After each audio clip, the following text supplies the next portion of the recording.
case if anybody was wondering why I didn't just put patches on the floor of the 57 wagon.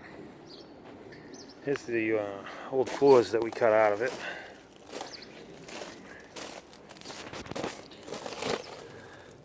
If you look, there patches on top of other patches that were all pop riveted, welded together, rotten again.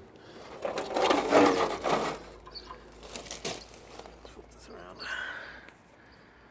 All the cross members are all gone, all rotted through everywhere. And then, if you look, this is the right rear floor.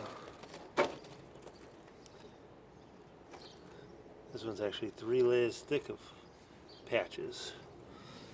And same thing, pop riveted, welded, notched a bunch of welds holding it together. You know, can't fault them. I've done that in the past, a long time ago. But yeah, just patches everywhere you go. And same thing, all the floor braces are gone.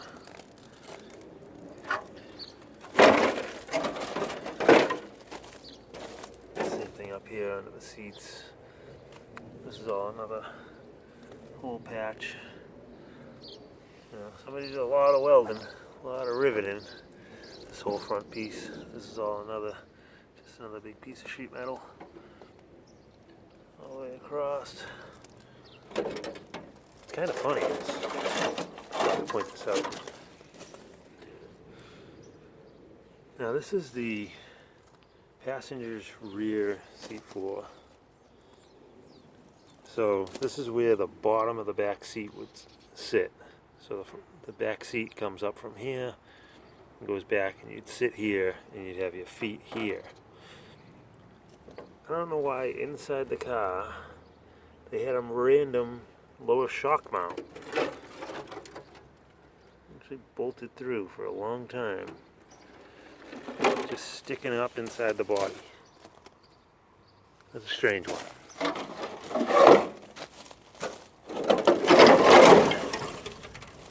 Same thing here. See, floor braces are totally missing.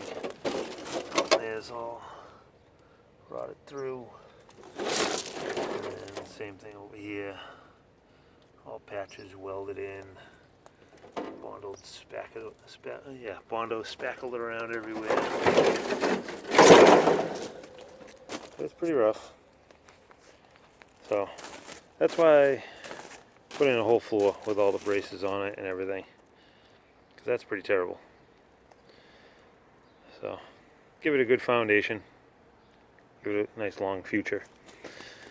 Anyway, just figured somebody might be curious why I didn't patch it and whatnot, because the patches are a lot cheaper than the floor, but by the time you add up the patches and the floor braces, you're over the price of the whole floor, and then you're in it for more labor than doing the whole floor, and then you kind of have a crappy job afterwards. So this way here will come out nice in the end.